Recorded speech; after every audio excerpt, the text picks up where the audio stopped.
Dear friends, सो आज के इस वीडियो में हम लोग जनरल स्टडीज़ के क्रम में एमसीक्यू कुछ एमसीक्यू इम्पॉर्टेंट डिस्कस करेंगे। और ये वीडियो में एमसीक्यू कंप्लीट होने के बाद उससे संबंधित जो टॉपिक है वो भी हमने डाला है। तो जहाँ पे आपको एमसीक्यू के लास्ट में उससे संबंधित ब्रीफ भी पढ़ने के लिए मिलेगा, तो आप पूरा देखिएगा। Okay, so let us start MCQ based on general studies current affairs. It is very useful for RRB, SSC, banking, etc. competitive examinations. Okay, यहाँ पे एक छोटा आप लोगों से अपील है। यदि मेरा कार्य आप सब लोगों को पसंद आ रहा है तो हमें प्रोत्साहन के लिए आप कुछ सपोर्ट कर सकते हैं वॉलेंटरली बेसिस पे। And for your support my Google पे, फ़ोन पे, Paytm number is 8309665781। This is on purely on voluntarily basis. Please support if you like the work and I will definitely continue. Thank you. तो ये MCQ में first question है, which country has recently discovered A 4000 year old Neolithic wooden circle. ये जो लकड़ियों का as है उसके अंदर सर्किल बनती है, जो पुराने पेड़ हो जाते हैं तो उसे बोलते हैं न्यूलिथिक वुडन सर्किल। तो उससे 4000 साल पुराना ये वुडन कहाँ मिला है? तो इसका आंसर है बी, डेनमार्क। ओके, और ये क्वेश्चंस एमसीक्यू ख़त्म होने पे इसके सारे क्वेश्चंस के ब्रीफ हमने ढूंढ के निकाला है और आपको पूरा उसका कनेक्टेड पॉइंट्स पूरा समझाएंगे। Okay, then question number 2, which organization has released the report titled becoming a high income economy in a generation? So high income economy बनने के ये जो रिपोर्ट है किस संस्था ने निकाली है? सो इसका आंसर है ए, वर्ल्ड बैंक। और इसका डिटेल रिपोर्ट फिर आपको मिलेगा लास्ट में। Then question number 3, the geological survey of India GSI operates under which ministry? So ये जियोलॉजिकल सर्वे बहुत न्यूज में रहता है आजकल। सो ये किस मंत्रालय के अधीन कार्य करता है?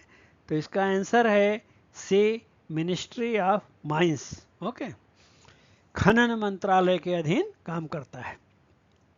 देन नंबर 4, जुआंगा ट्राइब एक आदिवासी ग्रुप है Juanga, is primarily found in which state? Sir mainly ये किस स्टेट में पाया जाता है, कहाँ रहते हैं ये लोग? तो इसका आंसर है सी, उड़ीसा। ओके, इस पर भी ब्रीफ मिलेगा आपको लास्ट में। Then question number 5, Kawal tiger reserve is located in which state? किस राज्य में कंवल टाइगर रिजर्व स्थित है? तो इसका आंसर है डी, तेलंगाना। तेलंगाना में जो गोदावरी क्षेत्र है सो वहाँ पे मिलता है। इसका भी डिटेल आपको लास्ट में बताएंगे। Then question number 6, what is the primary objective of the blue ghost mission?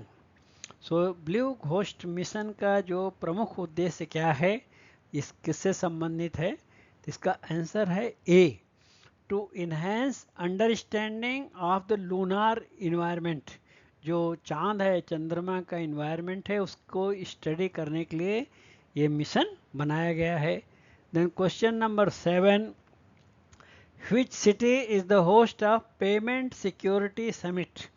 ये जो सिक्योर्ड पेमेंट्स हम लोग डिजिटल पेमेंट करते हैं, सो ये इसका आयोजन 2025 में किस सिटी में किया जा रहा है? तो यहाँ पे अवार्ड भी दिया जाएगा इस क्षेत्र में, जो पेमेंट सिक्योरिटी सिस्टम्स है इस क्षेत्र में जो कार्य करने वाली कंपनियां हैं उनको अवार्ड भी घोषित किया जाएगा।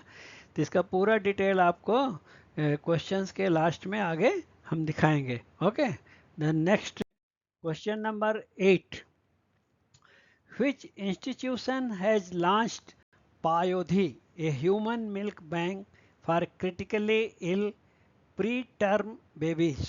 ओके, ये जो पयोधी वर्ड है, पय माने होता है दूध हिंदी में, तो उसे हिंदी वर्ड से बना है पयोधी। सो पयोधी का जो एक ह्यूमन मिल्क का बैंक है स्कीम, ये किस इंस्टीट्यूशन ने, किस संस्थान ने शुरू किया है? तो इसका आंसर है B, AIIMS New Delhi, All India Institute of Medical Sciences, जो एम्स है दिल्ली में, वहाँ शुरू किया गया है। सो ये जो प्री मेच्योर बेबीज होते हैं जिनको कुछ तकलीफ होती है, सो उन लोगों को के लिए मिल्क बैंक की स्थापना की गई है एम्स में। तो इसका भी डिटेल आगे हम देखेंगे। Then question number 9, Malabar civet. Civet जो है एक तरह से जंगली बिल्ली होती है, बिलाव टाइप का, जंगली बिल्ली से मिलता जुलता है। Which was seen in news is endemic to which region of India. Endemic का मतलब होता है रहने वाला। सो ये जो मालाबार सीवेट है, जंगली बिलाव या जंगली बिल्ली टाइप जानवर है और बहुत ही लुप्त प्राय जानवर है, तो ये भारत के किस भाग में देखा गया? अभी न्यूज में था। तो आंसर है बी, वेस्टर्न घाट, जो पश्चिमी घाट है, भारत के पश्चिमी की तरफ जो घाट हैं वहाँ पे देखा गया है। तो मालाबार तट भी जिसको बोलते हैं। तो इस पर हम डिटेल भी आगे अभी लास्ट में देखेंगे। Then question number 10, which institute has developed framework to protect infrastructure against ballistic missile? किस इंस्टीट्यूट ने ऐसा इंफ्रास्ट्रक्चर बनाया है जो कि बैलिस्टिक मिसाइल को भी सह सकता है, उससे भी नहीं खराब होगा? सो इसका आंसर है सी, आईआईटी मद्रास। इसके बारे में भी डिटेल हम आगे देखेंगे। ओके, सो आगे डिटेल्स दिए हैं क्वेश्चन नंबर 10 के बाद में। क्वेश्चन नंबर 1 का डिटेल यहाँ दिया है कि 4000, जिसमें हमने लकड़ी के जो रिंग बनते हैं उनके लाइफ के बारे में बात था क्वेश्चन नंबर 1 में। सो 4000 year old Neolithic wooden circle was discovered in Denmark. ये डेनमार्क में पाया गया है, जहाँ पे लकड़ी के बीच में जो रिंग बनते हैं वो 4000 साल पुराने दिखा रहे थे। सिमिलर टू स्टोन हेंज, एकदम स्टोन हेंज की तरह। It consist of 45 wooden piles arranged in 30 metre diameter. So 45 लकड़ी के टुकड़े थे और 30 मीटर के डायमीटर में बने हुए थे। लाइकली फॉर रिचुअल्स और सन वर्शिप, संभवतः ये सूर्य की उपासना या किसी रिचुअल धार्मिक कार्य के लिए ऐसे बनाए गए थे। ए नियर बाई ब्रॉन्ज एज, कांस्य युग जो था 1700 से 1500 बीसी, यानी बिफोर क्राइस्ट, 1700 से 1500 ईसा पूर्व के समय का है कांस्य युग। Settlement included a Scythian grave and a bronze sword, और वहाँ पे ये ब्रॉन्ज स्वॉर्ड मिली है, यानी कांसे की तलवार मिली है। द ब्रॉन्ज एज, दूसरा जो ब्रॉन्ज एज है 2000 से लेके 720 यानी 700 ईसा पूर्व, was when people widely use bronze tools.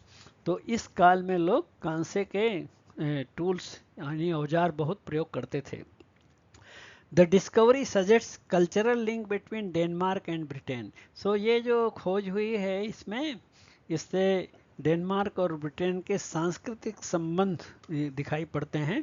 Through shared artefacts, Stonehenge 3100 to 1600 BC, जो पाषाण काल जिसे कहते हैं, सो 3100 से 1600 ईसा पूर्व, in England is a pre historic monument with massive stone circles.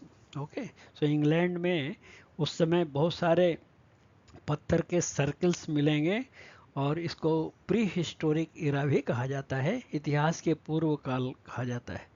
Question number 2 का ब्रीफ यहाँ दिया है कि becoming a high income economy in A generation, इसका मीनिंग क्या है? India must grow at 7.8%। जो हमारा जीडीपी का ग्रोथ रेट है इस समय लगभग 6.6 के आसपास है, तो ये कम से कम 7.8% एनुअली होना चाहिए 2047 तक, to reach high income status. तभी भारत एक विकसित देश बन पाएगा, हाई इनकम ग्रुप में आ पाएगा, says the world bank. World Bank released the report titled Becoming a High Income Economy in a Generation.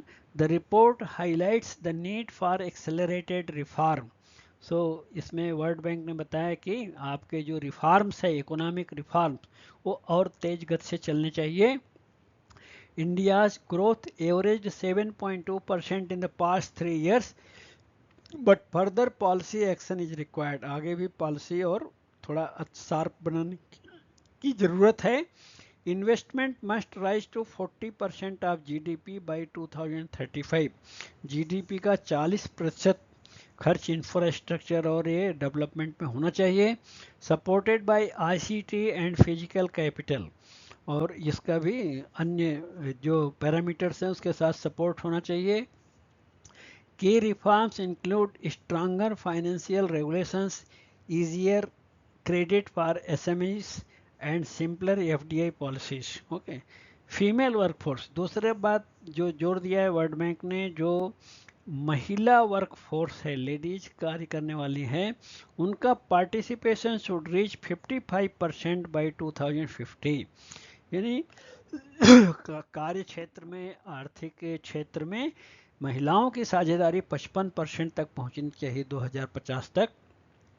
Growth focused sectors include agro processing, जो agro के प्रोडक्ट्स हैं उनका प्रोसेसिंग, हॉस्पिटैलिटी जिसमें ये hotel और tourism आते हैं, transport and care economy, efficient land, labor and capital allocation can boost productivity. A business as usual scenario would limit growth to 6.6%. यदि कुछ विशेष ध्यान नहीं दिया गया तो फिर क्या होगा, ग्रोथ 7.8 अचीव नहीं होगा, 6.6 तक ही सीमित रहेगा. Making high income status unattainable, so उससे हाई इनकम स्टेटस नहीं मिल पाएगा. ओके, ये है सतर्कता या ये कहिए कॉशन एक तरह से वर्ल्ड बैंक के द्वारा दिया गया है इंडिया के लिए. नेक्स्ट क्वेश्चन नंबर 3 का ब्रीफ. जो जियोलॉजिकल सर्वे ऑफ इंडिया है वो क्यों न्यूज में है? ये मिनिस्ट्री ऑफ माइंस, खनन मंत्रालय के अंदर काम करता है. It is celebrating its 175th year of geo scientific legacy. So 175वां वर्ष मना रहा है जीएसआई अपना. इट वाज इस्टेब्लिश्ड, मतलब अपना सालगिरह मना रहा है 175वां. It was established in 1851 by sir Thomas Oldham.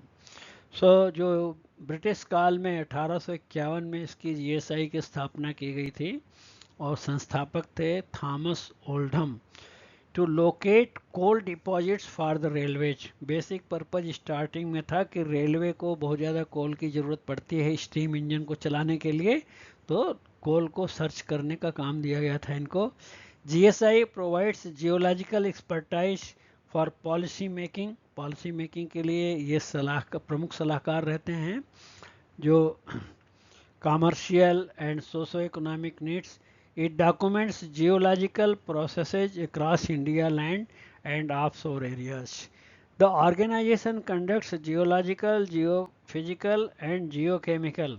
So geological, geophysical और जियोकेमिकल, रसायन के क्षेत्र में भी काम करते, सर्वे करते हैं. With advanced techniques, its primary function include updating geoscientific data and assessing mineral resources. GSI operates under the Ministry of Mines as an attached office. So खनन मंत्रालय के अंदर है. Then question number 4 का brief. ये जो जुआंगा ट्राइब जो है, सो इसके बारे में उड़ीसा में पाए जाते हैं ये लोग. इसके बारे में क्यों न्यूज में है, क्यों चर्चा में, उसका ब्रीफ है. NHRC, national human right commission, sought an action taken report from the Keonjhar district magistrate. DM से एक्शन टेकन रिपोर्ट इन्होंने मांगा, किस पर? On alleged human right violation of the Juanga tribe. Juanga tribe से कुछ गड़बड़ हुआ था वहाँ उस एरिया में. तो उसका डीएम से रिपोर्ट एनएचआरसी ने जब पूछा तो ये न्यूज़पेपर्स में आया पूरा. So Juanga is one of the 13 particularly vulnerable tribal group, जो विलुप्त प्राय ट्राइबल ग्रुप है उसमें ये आता है जुआंगा, उसको बोलते हैं PVTGs. particularly vulnerable tribal groups amongst total 62 tribes हैं उड़ीसा में, उसमें से 13 में आते हैं जो लुप्त प्राय हैं। As per the 2011 census their population is around 50,000, 50,000 तक उनकी पॉपुलेशन पाई गई थी 2011 में। They are mainly found in Keonjhar and Dhenkanal district of Orissa. They speak the Juang language, उनकी भाषा का नाम है Juang language. Part of the Munda family within Austroasiatic languages, the Juangas are known for their strong clan structure and kinship organisation. So उनका जो body का structure है बहुत मजबूत रहता है और वो ऑर्गेनाइज्ड ग्रुप में रहते हैं। ओके, फिर आगे देखेंगे क्वेश्चन नंबर 5 का ब्रीफ। जो कंवल टाइगर रिजर्व जो तेलंगाना में है, सो इसके बारे में ब्रीफ है। वहाँ पर टेक्नोलॉजी लाइक सोलर पंप, वहाँ पे जो बोरवेल्स हैं वहाँ पे सोलर पंप के लगाए गए हैं to improve the water supply, पानी का जो सप्लाई है अच्छी तरह हो सके। The reserve is located in Telangana along the Godavari river, part of the Deccan peninsula central highlands. It is nestled in the Sahyadri mountain range and was declared a tiger reserve in 2012। से ज़्यादा बहुत पुराना नहीं हुआ है, 2012 में इसको टाइगर रिजर्व के रूप में इसको डिक्लेयर किया गया था। The reserve serves as a catchment for the Godavari and Kadam river. So दो नदियां हैं, बड़ी नदी गोदावरी है, दूसरी नदी कदम है। सो उसके लिए कैचमेंट का काम करता है, ये पानी जल भराव क्षेत्र है ये, which flow south of the sanctuary. और ये जो नदियां हैं सेंचुरी के दक्षिण भाग से बहती है। ओके, क्वेश्चन नंबर 6 का ब्रीफ देखिए। फायरफ्लाई एरोस्पेस ब्लू घोस्ट, जो ब्लू घोस्ट लूनार इन्वायरमेंट को स्टडी करने के लिए बनाया गया है, सो उसके बारे में देखिए। Firefly Aerospace Blue Ghost lunar lander successfully landed in the Mare Crisium region of the moon after a controlled descent. So वहाँ पे उतरा है। It carries 10 NASA payloads under the commercial lunar payload service, commercial lunar payload service CLPs बोलते हैं, programme to boost private sector lunar exploration. The mission aims to study the lunar environment using a vacuum for soil collection and a drill measuring temperature up to 3 meter deep. It will analyze heat flow, plumb surface interactions and the moon's magnetic and electric field, moon के magnetic और electric field का भी अध्ययन करेगा ये। To understand its geological history, the lander will function for 14 earth days, 14 earth days काम करेगा ये। To conduct scientific studies and tech demonstrations. Okay, so next question number 7 का ब्रीफ देखेंगे। डिजिटल ट्रांजैक्शन, जो बॉम्बे में ये पेमेंट सिस्टम का, digital payments का समारोह ऑर्गेनाइज किया जा रहा है। सो वो किसके द्वारा आयोजित किया जा रहा है? QNA। QNA एक ऑर्गेनाइजेशन है, उसका वेबसाइट का ब्रैकेट में वेबसाइट का नाम भी दिया है। Digital transaction are growing fast, increasing cyber threats and making payment security crucial. Okay, QNA उसका वेबसाइट ब्रैकेट में दिया है। Is launching the payment security summit and award India. India के जो पेमेंट सिक्योरिटी सिस्टम्स हैं, सो उनका समिट एंड अवार्ड सम्मेलन होगा उनका, और अवार्ड घोषित किए जाएंगे in Mumbai on 4 March 2025। So already हो चुका है 4 मार्च को इसका। The event aims to unite leaders from various sectors to shape secure digital commerce. QNA is a decade-old event organization known for its expertise in hosting business event. So ये QNA जो है business events को host करने के लिए बहुत ही famous है, ये वर्ल्ड वाइड काम करते हैं, सो बहुत ही फेमस है। ओके, इसका पूरा नाम है क्यूएनए मार्कॉन, क्यूएनए मार्कॉम। ओके, आगे देखेंगे क्वेश्चन नंबर 8 का ब्रीफ जो पयोधी के बारे में था, human milk bank. AIIMS launched this Payodhi, a human milk bank for critically ill preterm babies in the NICU। NICU का मतलब होता है न्यूनेटल इंटेंसिव केयर यूनिट, जो नवजात शिशु हैं उनका जो ICU होता है उसको बोलते हैं NICU। Payodhi is a milk bank and lactation management center at AIIMS New Delhi.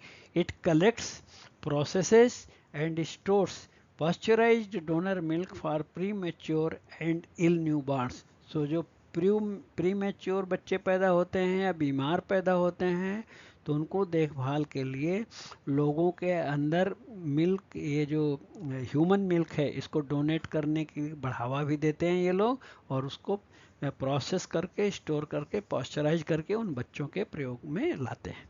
The milk bank was launched in September 2024 at AIIMS neonatology division, जो नियोनेटोलॉजी डिवीजन है बच्चों का, वहाँ पे इसे लॉन्च किया गया। पयोधी एम is to provide safe processed human milk to NICU babies and support lactating mothers with counseling, milk donation and storage facilities। सो जो lactating mothers है सो उन लोगों को डोनेट करने के लिए भी बढ़ावा देते हैं। ओके, और उनको सहायता भी देते हैं। राइट, फिर आगे देखेंगे 9th क्वेश्चन जो मालाबार बिलाव, जो मालाबार सिवेट का क्वेश्चन था। रेयर सिवेट कैट, मालाबार बिलाव हिंदी में कहते हैं, usually found in the Seshachalam forest near Tirumala, was recently spotted in Tadepalli Guntur district, Andhra के गुंटूर डिस्ट्रिक्ट में देखा गया। ये भी लुप्त प्राय प्राणी है।